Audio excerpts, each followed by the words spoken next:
What happens when you take something bursting with potential, a bold and original idea? You take all that richness and you fumble it, letting it fall to the ground like that freakishly long-armed bad guy at the end of RoboCop. Are we talking about a movie, the state of the economy, or just this very podcast in general?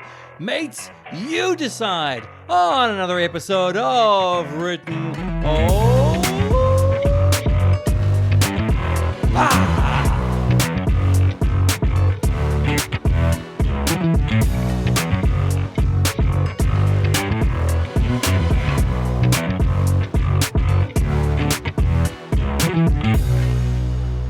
Kia ora, konnichiwa. Welcome to another exciting episode of Written Off, a show where we kind of look at movies and we suggest ways that maybe kind of, sort of, it could have been better with a few changes. I am your host, Bradley Freeman. It's great to see you, mates. Of course, sharing the audio time with me is my lovely co-host, Mark. Mark, how you doing? Yeah, I'm the Wolverine to Brad's Deadpool.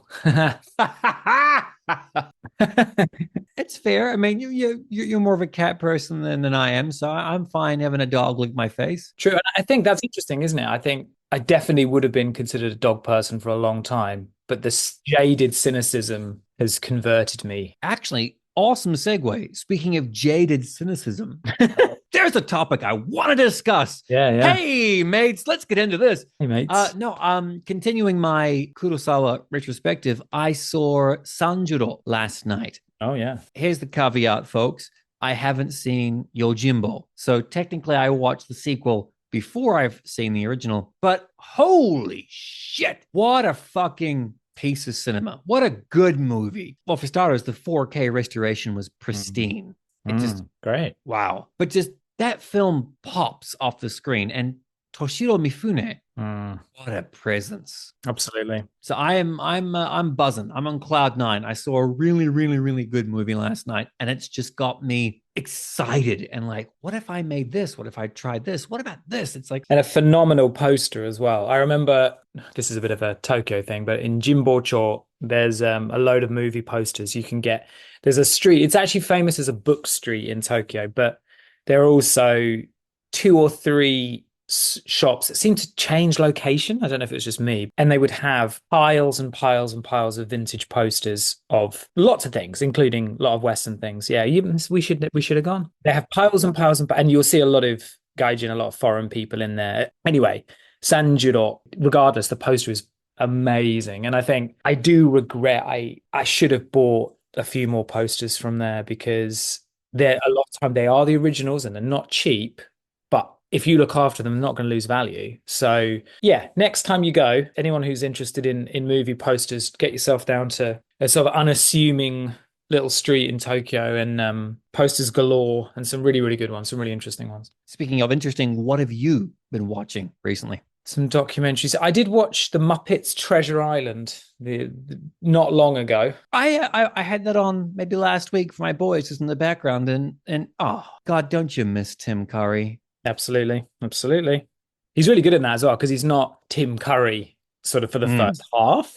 Obviously, everyone knows what's going to happen, but they actually tease it out quite a long time. Like he doesn't go Tim Curry, and he's doing the Cornwall pirate accent quite dialed down for Tim Curry, which my wife said that apparently when Michael Caine did Muppets Christmas Carol, he basically played the part as though all the Muppets were humans, whereas Tim Curry played it as though he was a Muppet. Wow, what a great take.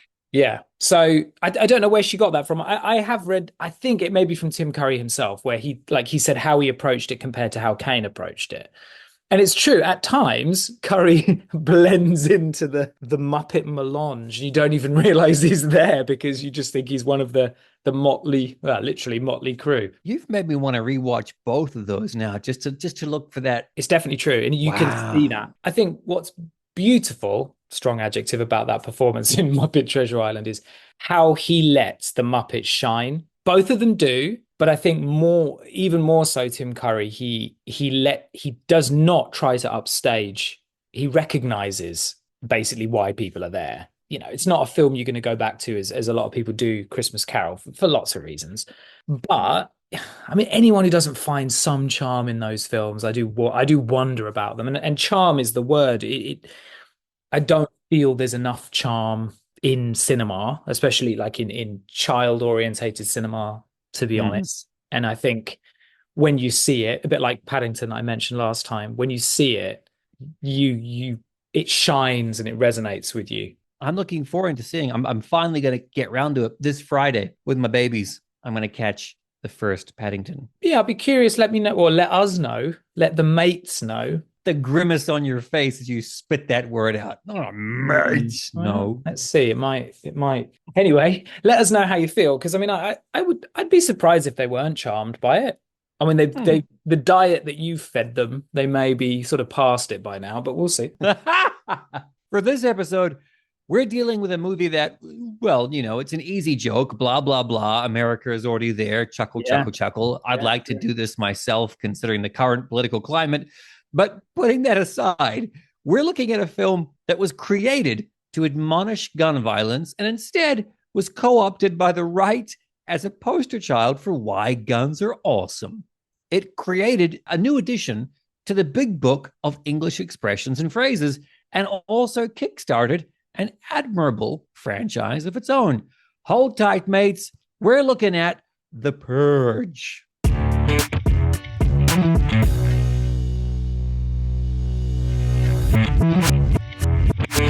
admirable.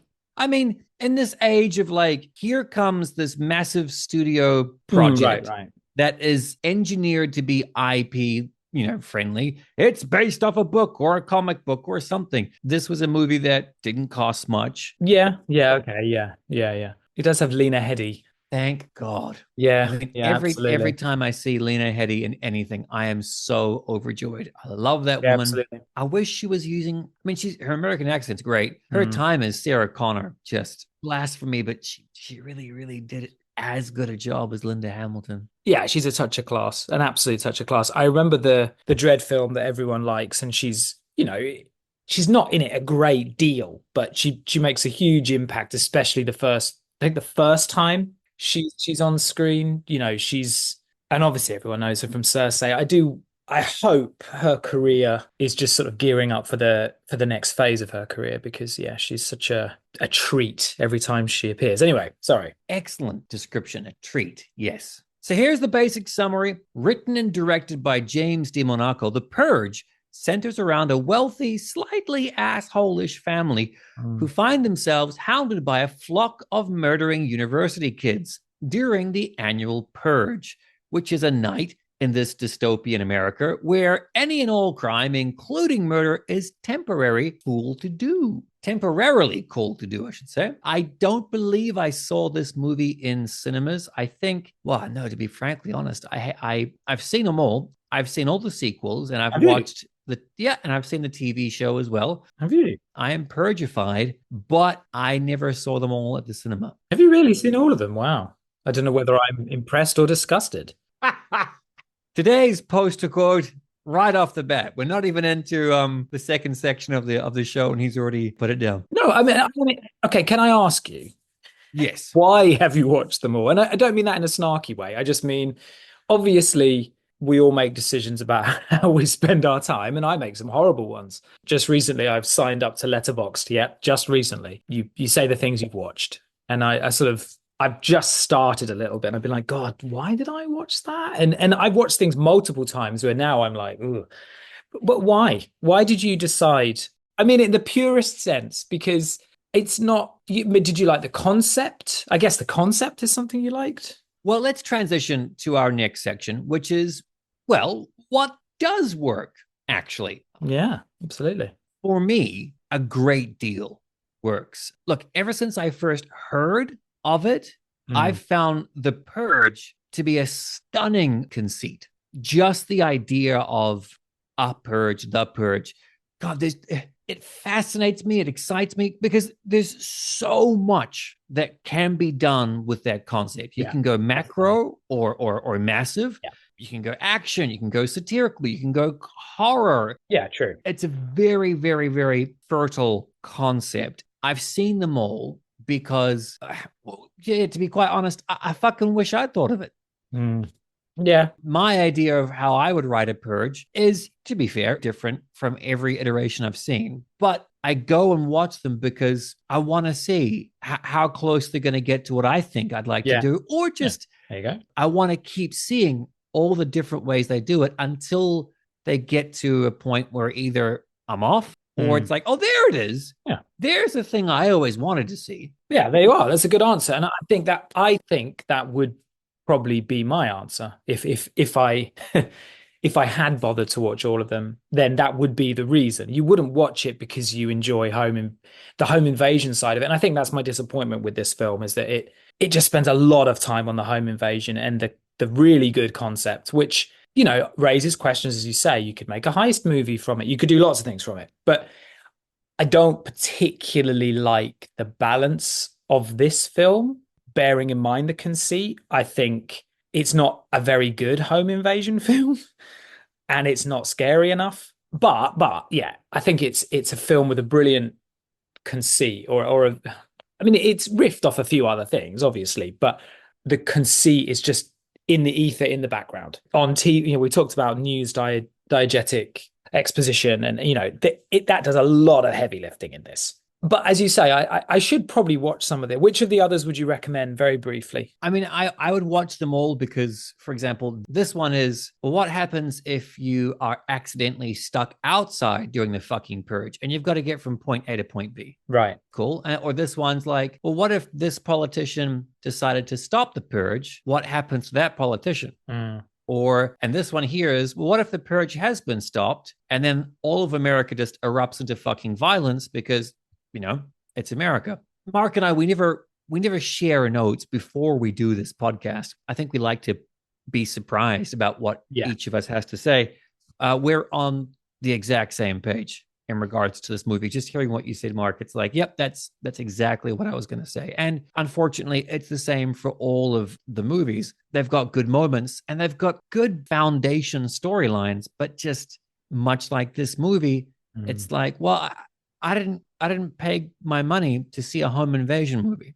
It makes me realize again how great John Carpenter is/was, because he would do a similar thing, but he just seemed to get the balance more often than not right. He'd have a conceit, whether it's Escape from New York or They Live or whatever.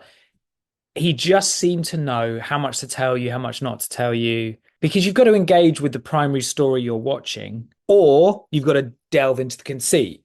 And I think this film, I don't know, it's really in love with its conceit, and fair enough. But then it just sort of devolves into...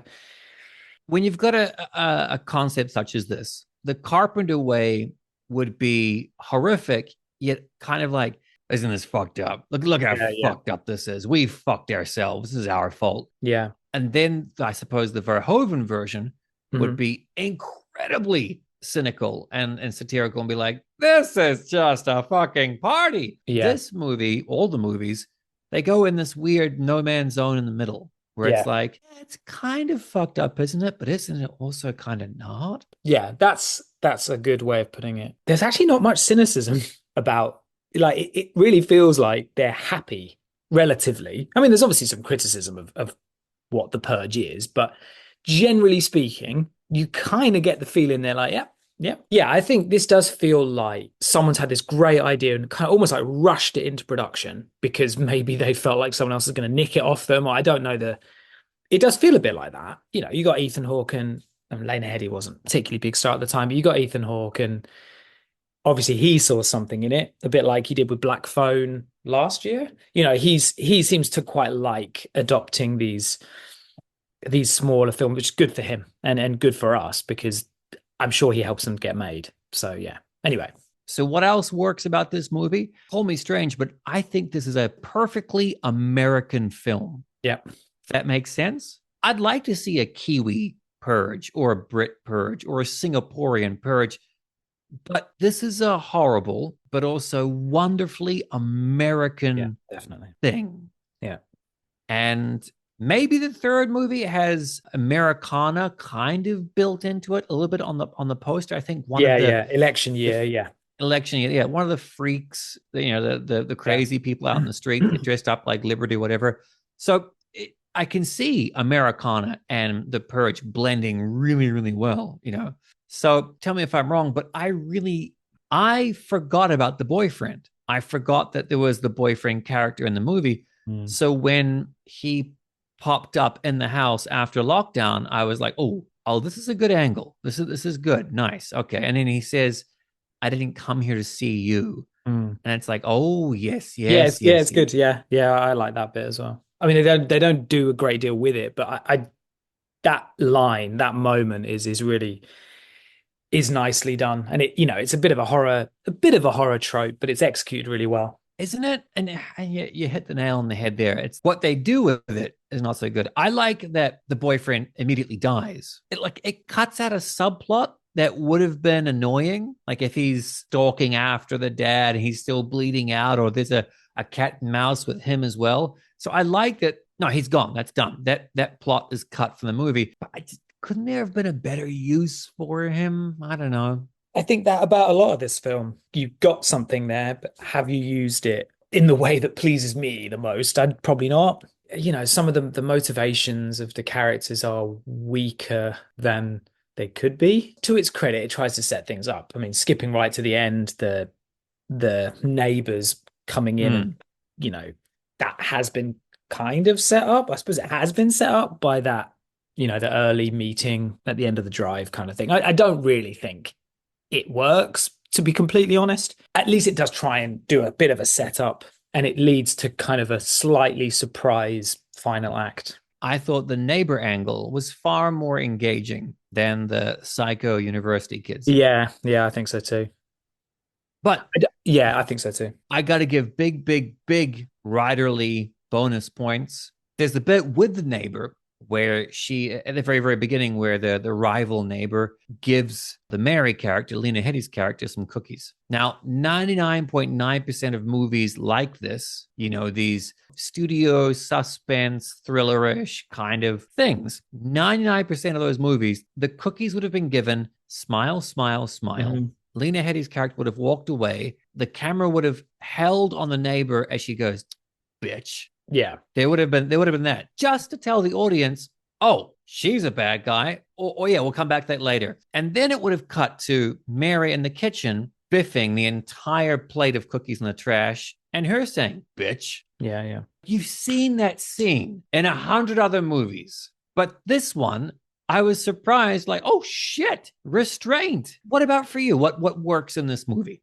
I think it sets up, how much time do you spend on setting up the conceit, and how many times have I said the word conceit, and the character's reaction to it? How long do you spend on that? It doesn't spend that long on it. So I guess you could say restraint.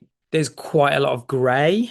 The characters are not really black and white, apart from the silly mask, which even then they try and say, oh, we've got morals and we've got standards. But generally, it sets up what's going on pretty efficiently. I think it could have done with a bit less exposition, maybe. But again, I'm really on the fence about it. So which tells you that it has done pretty well, because I'm not angry with it. Okay, so what was the first mistake the film made writing wise? And mistake is a very general term. Yeah, yeah. What was the first for you? It's a stupid thing to say because it's basically how the film was marketed. But the masked invaders. Okay, what I'd say is, have you ever seen the Michael Haneke film Funny Games? Yes. Especially the first third of that film is incredible. And anything else that I see that's home invasion-y is never going to live up to that. So, in my opinion, I know it's quite a divisive film, and I know Haneke himself was very snooty about horror films. A lot of horror hounds were like, oh, how dare you? This is what we enjoy. But you can't deny he knew how to do it. I mean, he made it... For someone who didn't even like the genre, he smashed it, especially at the beginning, and the ending to that is absolutely horrible. I saw that at the cinema and horrible. So, right, your original question, what's the first thing well, if you talk about chronologically in the film, what's the first thing? Unusually in the films we watch, I didn't really feel there was a moment, to be fair. It was more like a slow creep of decisions that I would have liked to have seen done differently. That's how I felt. There wasn't one bit that stood out to me as like, oh God, what have you done that? I generally lost interest. You know what I mean? It's not like, yeah. We're not like with Baywatch like that. the sunrise thing. No, but not like with Baywatch where you're like, ugh. This doesn't feel like that. It does feel like one person has basically written this, which I want to say is good. I always like these Purge movies. I just wish they were better. And I kept asking myself why I thought this. Yeah. Oh, I know what it is. For me, the first mistake the movie makes in terms of screenwriting is the TV footage. And we've talked about this before. Well, yeah. The news info and characters kind of looking pensively at the TV, and the TV tells you all information. It's too easy. Oh, yeah. So as an exercise, I stopped the movie and I was like, well, how could you tell the concept without TV shots telling us? Mhm. How could you, smaller budget? So how could you get across to the audience that this dystopian America is fucked, this purge? So it came down to me one scene, one shot in the movie where the daughter and her boyfriend are out on the balcony and they see the neighbor sharpening a long machete blade. That's it right there. Our characters see that and react to it. Unfortunately, by having the family hole up, so too does the audience. We need these characters to see more. Yeah. And participate. The reason I wouldn't say it's a mistake to do the exposition, although I find it annoying, is because I think the writer was thinking about the audience, and I think he felt like they're going to need that. Because I've been to films, I'm sure you have, or I've been to watch films, I'm sure you have, and I've come out of it and I've read a review and where the film hasn't done such obvious exposition and people have come out of it, especially younger people, because it is aimed at what, 14, 15-year-olds? Right. Do kids still do this? Having a sleepover, they put this film on. I need to tell them. It's not, I agree with you. I wouldn't have bothered. You don't need it. You'd be better off like in They Live, the way that Rowdy Roddy Piper reacts to the things around him. To best of my memory, I haven't seen it for a while. There isn't a massive amount there is some TV stuff, but not really. It's him reacting to stuff. I would have done what you'd have done, definitely. But if I'm making it for a 13-year-old. Yeah, no, you're absolutely right. Yeah. So it's a mistake for me and a mistake for you. But it is economical. It does the job. And one of the criticisms about this movie, and even the director, writer, he said so. He's like, look, it's a night of legal crime in America. And I think a lot of people were kind of thrown that I stayed inside one house. I knew that would be an issue, but we had no budget. Is that what he said? Yeah. Like apparently Ethan Hawke slept on the producer's sofa for the 3.5 weeks that were shot. There wasn't the budget there. And then subsequent Purge movies, yeah, addressed like that. Well, we want to know more. We're hungry to see what's going on outside. So maybe there's on YouTube a supercut of all the available Purge products. And it's like, quote unquote, the best bits. Like it's all the tantalizing stuff that you want. The house invasion or the political intrigue or the, oh, I'm going to have a baby. Where's the nearest hospital kind of thing. You just cut that out. The characterization of the people committing the crime, to me, it doesn't make any sense. You know, obviously they're going to say a black character and a homeless black character I is the implication, and yeah, maybe there's some subtext that I guess there is. Why would it be that particular person? Why have they decided that particular, like, really make much sense, to be honest? I don't know.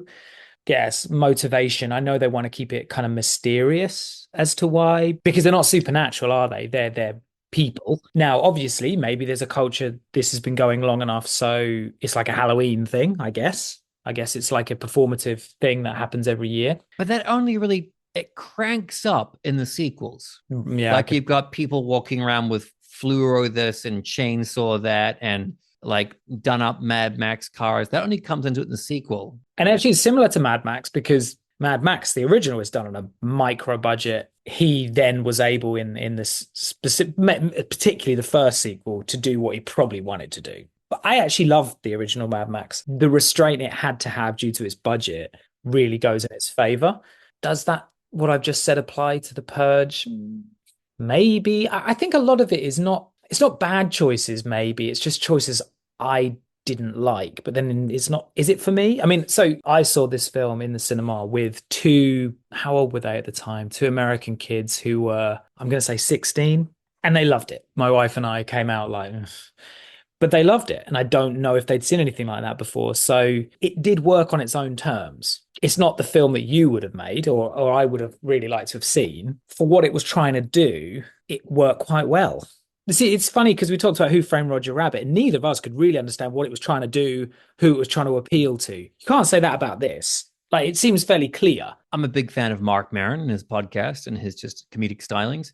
He had Robert Zemeckis, director of Who Framed Roger Rabbit, on his podcast, and Mark is raving about Who Framed Roger Rabbit. Zemeckis flat out said it was made for adults, so at least that's been answered. But then why the?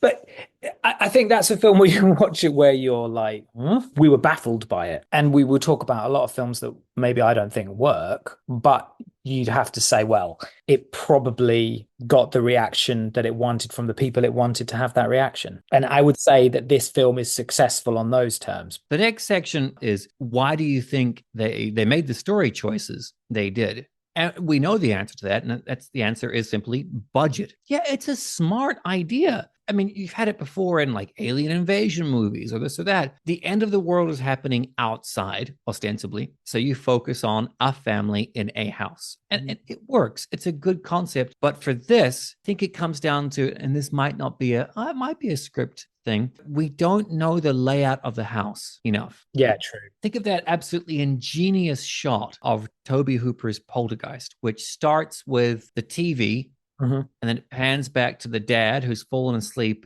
in this chair in the living room. And it follows the dog as the dog moves around the house to different family members. Yeah. And that camera just tracks and tracks and tracks and follows the dog. So, okay, so here's the living room. There's the staircase. Up there's the bedroom.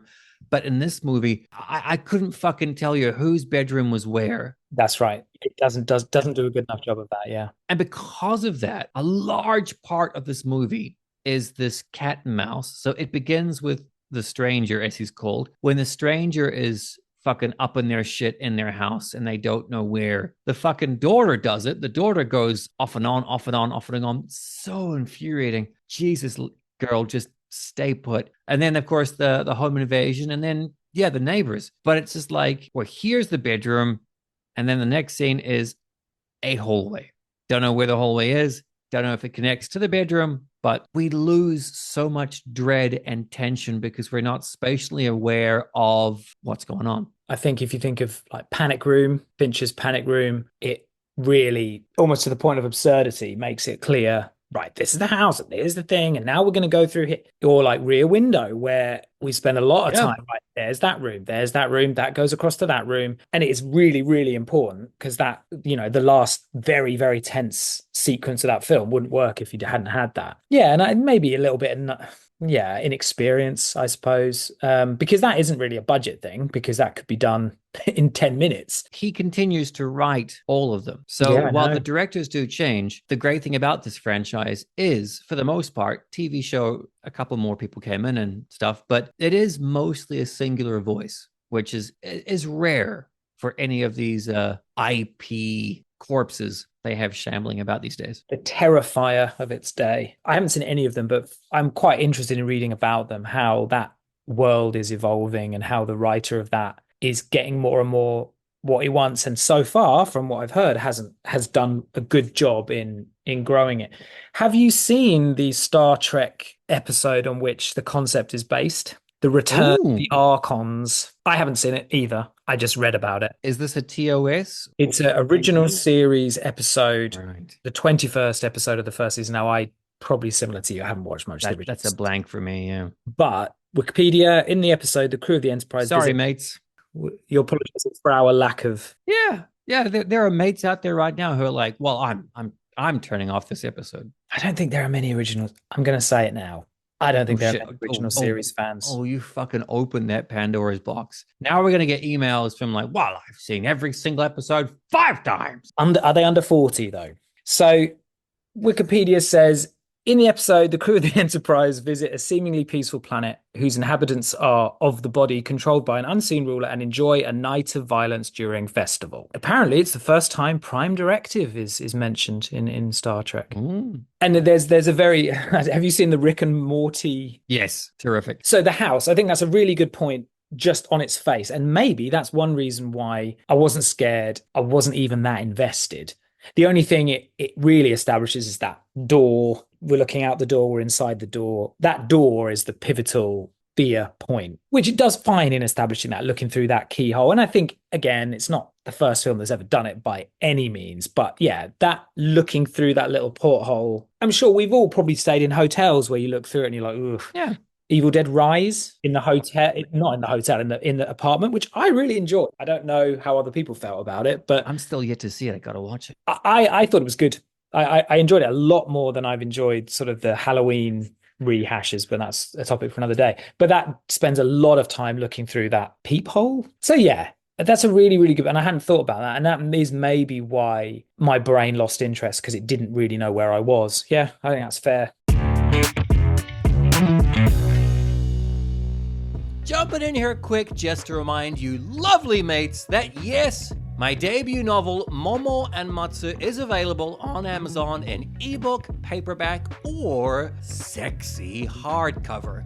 If you're in the mood for a paranormal story set in Tokyo, heartwarming, kinda horror adjacent, well, that is the book for you. Centering around an old man named Matsu and a young girl named Momo as they go up against a horror beyond their imagination and maybe, just maybe, become best friends. If that's a head turner for you, well, type in my name, Bradley Freeman, Momo and Matsu, boom, there it is, available for you, cheaper than a pizza. That's my writerly promise to you. Insert ding noise here from like my teeth kind of shimmering in the sunlight. Anyway, back to the show. So does it try to add anything new to the genre or the template? And I would say, yeah. I mean, just the concept alone, there's a lot of freedom in what it can do. And in this movie, it seems to be, well, let's talk about race and let's talk about wealth. Yeah, kind of. Well, it's Night of the Living Dead, isn't it? A little bit. A little bit. Yeah. Oh, good point. Yeah. The balls on Romero to end Night of the Living Dead the way he does. Have you ever seen the DVD? What would you call it? It's like a retrospect. Basically, when he released the DVD, and I had the box set of it, and I sat down with my film studies friend at the time and watched it. The version on the DVD, which I don't know if it's the version you have now, it adds a coda, a little bit a la Psycho. It adds a coda to Night of the Living Dead, and it ruins the film completely. Now, that was the producer doing that, right? Yeah. The producer released that version. Have you seen it? I haven't seen it just because like fans who know just stay fucking away from this because this is not George's thing. So I've never seen it. It's the most egregious version of that I can think of at some. And everyone's, and understandably, hates Lucas for what he did and hates the fact that he's got That's fine. I don't like it either. But this destroys the film. And I really do mean it because it's filmed at the time. So it's contemporaneously filmed and then made into this really, really shit. Like it's almost like they've literally, you can do on your phone, you can put a black and white filter on it. Yep. It's literally like that. Wow. Anyone that's listening to this, thank you. But anyone that's listened to it that's seen that would have been like, yeah. It's atrocious. Anyway, the original Night of the Living Dead, throwing the black guy out and he's the one that gets killed. And this doesn't do that. I'm quite sure the writer made a very, very conscious decision not to do that. And I'm quite glad he did in a way.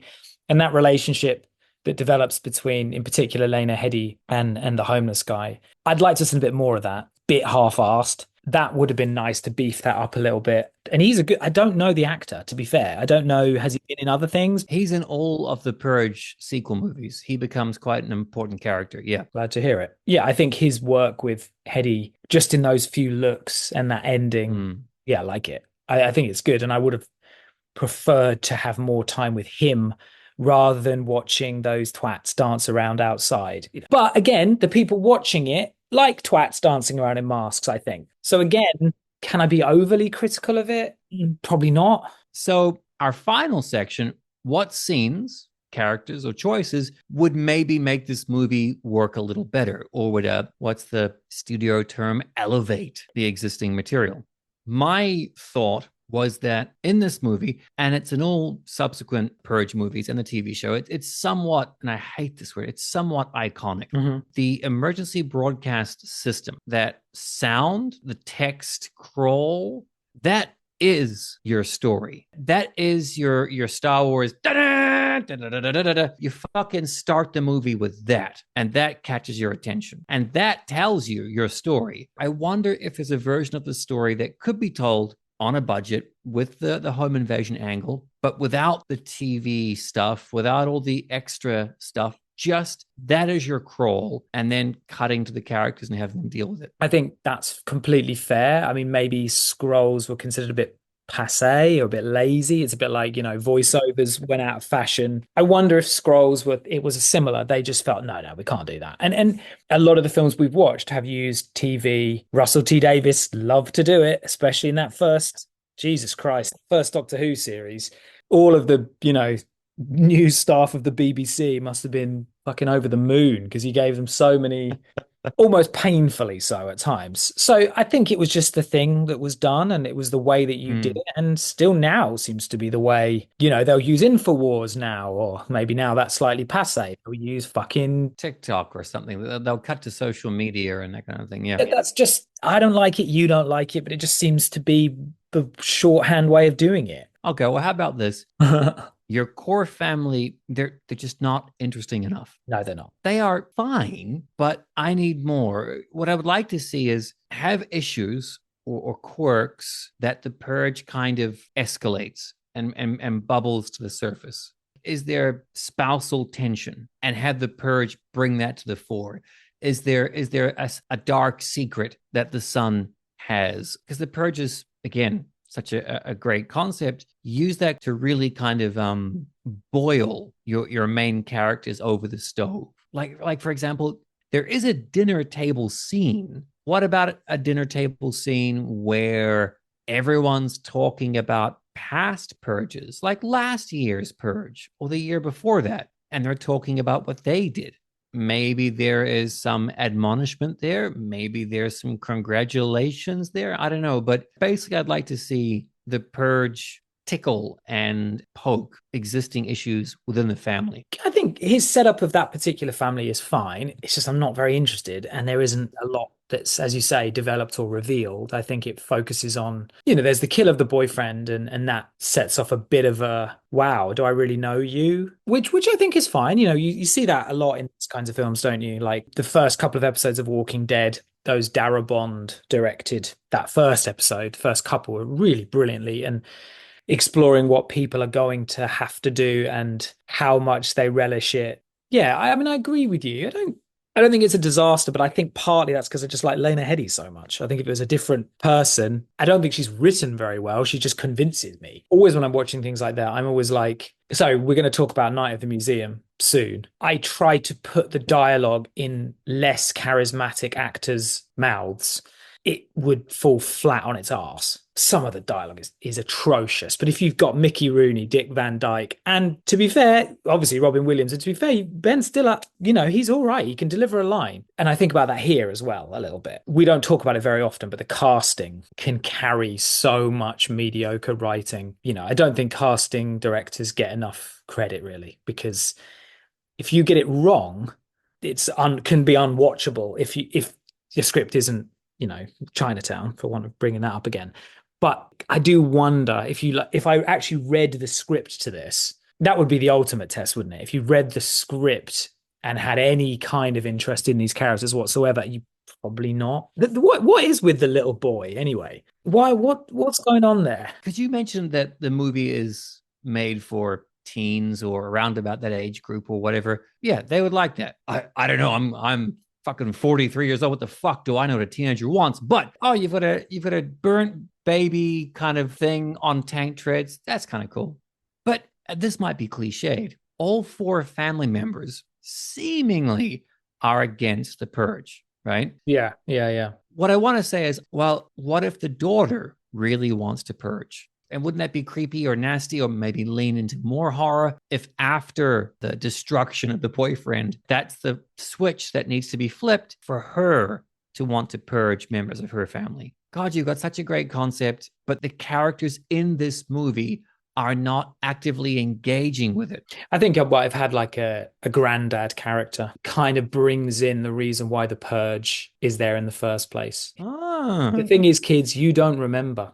You don't remember what it was like. Having someone like that, that would kind of fulfill some of the expositional necessity. you're right. Yeah. You could do that. You could have a bit of fun with that because you think he's pro purge and he seemingly is all the way through the movie. And at the very, very end, you find out, oh, fuck no, he's anti purge. Yeah, yeah. And he always has been. And he saves the day and then gets fucking blown away or something. He'd be played by John Voight, the John Voight from Anaconda. Yeah. You see it too. Yeah. Big snake. Is there a better performance in cinema than that performance? I can't think of one. The movie is shit, but that character and his acting is wow. Did you know that Brando contacted him? I don't know how the fuck Brando contacted anyone, like, I don't know, smoke signals, but Brando contacted Voight and said that performance, that was the real deal. Yeah. Anaconda? Yeah. Did he? Yeah. Brando singled out Voight's performance. That's what I was going for in Apocalypse Now, and you nailed it. You nailed it. But yeah, I thought a granddaddy, that could be a grandma, but a granddaddy character. But but again, I think it comes down to the fact that the writer is more interested in the conceit than he is in the characters. And maybe rightly so. I have here in my notes, this film has what I would like until it becomes a home invasion movie. The chocolate wrapping that I'm interested in comes right off and I lose interest. Like, for example, the moment the freak show basically arrives to the moment the neighbors come in at the end, all of that is dull. And isn't that a shame? Well, it's proof of the strength of the idea that you still went on and watched all the sequels because so maybe that vindicates it. Maybe that's like, look, this is a really good idea and I'm going to do more with it down the line, but I just can't do it now. In some ways, I think it reminds me of Barbarian. Yeah. Goes one way and then swerves in another direction, right? Hard swerve. Yeah. And some people go with the swerve and some people don't like it. The reason I'm comparing it is if you're going along with one thing and you like one thing, you think, yeah, we're going that way. And then it goes the other way. You're bound to be a bit like, Ugh. And I think this is kind of similar. So, okay, we're going in that. Oh, that's an interesting idea that, oh, we're going over there. I think that's a little bit the risk when you do something like this, that you don't take people with you. Well, here, the writer-director James DiMonaco said, I knew that if I was an audience member, I'd be very angry with Purge 1. Because of how claustrophobic and small it is. So in the second one, I wanted to go into the perspectives of the disenfranchised, the impoverished, and focus on how the system is unhealthy. It was a metaphor for the predatory economics that we've seen over the years. We're feeding the rich and taking from the poor. So there you go. He's aware of the issues with this movie. So, and he tried his best, bless him, to counteract that in the sequels. And then one thing it does, which I thought was quite interesting, was the credits is full of exposition, right? In Texas, we've had the biggest number of bodies that we've ever seen. And that's another little like, come on, guys, this is an interesting idea, isn't it? I couldn't film it, but isn't this interesting? Don't you want, I think, you've made films and we've made things where we've been like, you liking this? Could do more of it. And we'd do this if we could. And you could call it a bit desperate, but it is nodding towards that. Whether or not, should we be saying, yeah, but this particular film has big issues. So how much credit can I actually give it just because it's got its heart's in the right place? If you didn't know the sequels existed, and at the time I watched it, I didn't know there would be any sequels, obviously.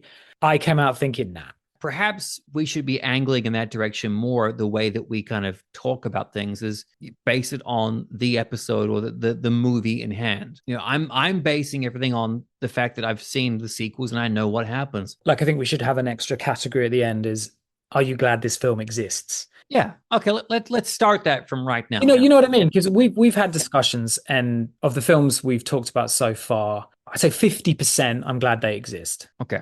40%. Are you glad The Purge exists? From everything you've said and from my feeling watching it, it comes from the right place. And I think it's somebody who, it's nice that they're so invested in. And I do think there's so much to say. And in the times in which we live, I think films like this that discuss and probe and prod and get young people to do that are interesting and worthy. And I think it's more worthy than a tweet written by probably a bot. Yeah, 100%.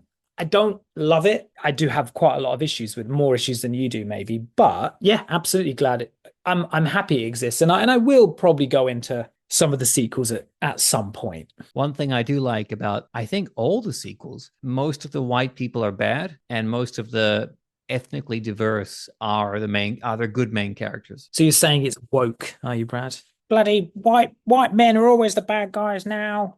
Bloody hell. Because they are the bad guys. Maybe the sequels to The Purge, you could call them woke, because yeah, the main characters are mostly ethnically diverse, and seemingly the bad guys are white people. And let's be honest, white guys are the bad guys. I mean, look at the island you live on.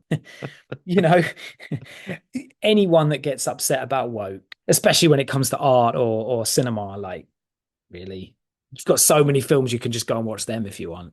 Go and watch a John Wayne film. You'll feel much better about yourself. Wrapping it up, we are glad the movie exists. Hopefully one day they really, really knock it out of the park with just this, I don't know, either massively epic scale one or just a really, really, really, well, what this movie wanted to be, claustrophobic, tense study of just how fucked up a country can get. Someone like Jordan Peele, maybe I'm going a bit far here, but one of the reasons he's been able to make some of the films he's made is probably because of the financial success of something like this. You know, he's taken it in interesting directions, and and again, I'm not taking anything away from him. I mean, it's wonderful what he's been able to do, and I think we're all produced by the same producer, Jason Blum.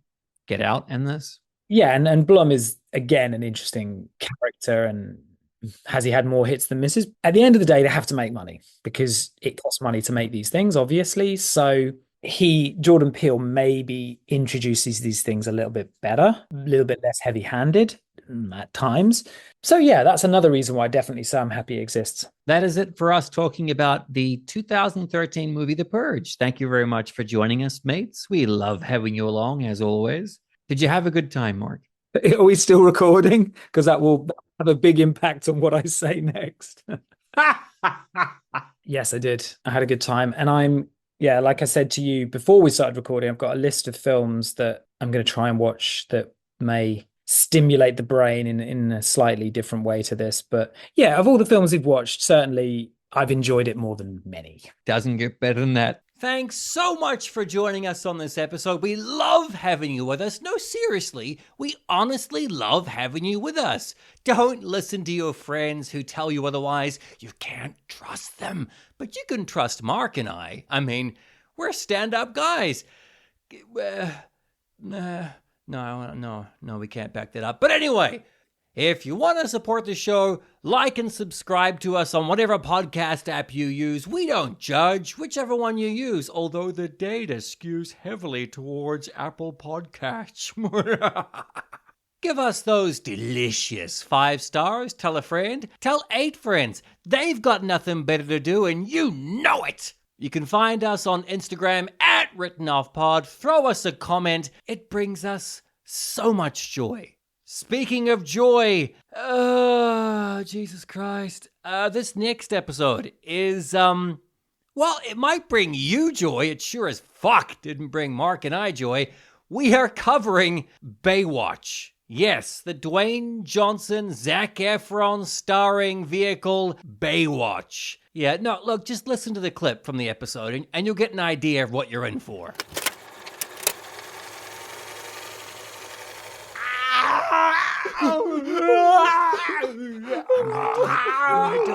This is awful.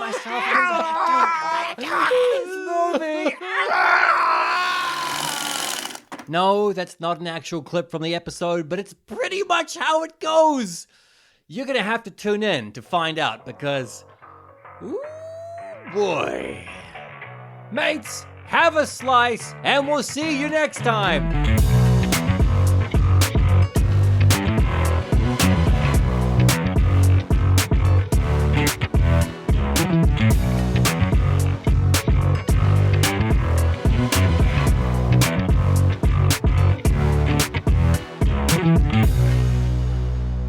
Written Off is hosted by me, Bradley Freeman, and Mark Tasker. It's produced by the both of us, and it's edited by me. Our theme music is by Skane, and our artwork is by Sketchfro. This has been a Pugnacious podcast production. I don't really like it though. to be honest, I don't really. I think again, it's like when you first see it, the context of first seeing it, who you see it with, the way people are reacting to it at that time, that has such a massive impact on any film that I see. Anyway, Clearly, I'm in love with the concept more than I am with the movie, and it's just like, what a waste. But it's just, at least there's ideas and at least there's intent. And, you know, you watch something like Plane and you're just like, there's just nothing here. I'm very glad we watched it, because that movie is the personification of, I had no fucking clue. I walked in blind on this one. All I knew was it's a movie. Action fans seem to say it's not bad. And that's all I knew. I didn't know they fucking got off the plane. Yeah. Yeah, it shouldn't really be called Plane, should it? It shouldn't be called fucking... I like the title. Plane. This is not that movie. You fucks. Crash 2? It's not even about the crash is almost like... I love the fact that we'll talk about it, but the passengers are so fucking like pissed off with the air. What, are you fucking joking? My time in management has taught me there's at least one fucking idiot who can't read the room. Oh, they fucking flew us here. Like, as opposed to what, you stupid... Ooh. It's obviously a budget airline. They've flown a budget airline. Yeah. They've gone cheap on it. And then the captain is expected to be their daddy. Really? I think in real life, you'd just be like, fuck, we're going to have to just work this out. But instead, it's like, you're on your own, you fuck. I'm hot in here. What? Gerard, why don't you fit? It's fuck off. So ungrateful. Shall we do Plane next, or shall we do Night at the Museum? Oh, let me stop recording.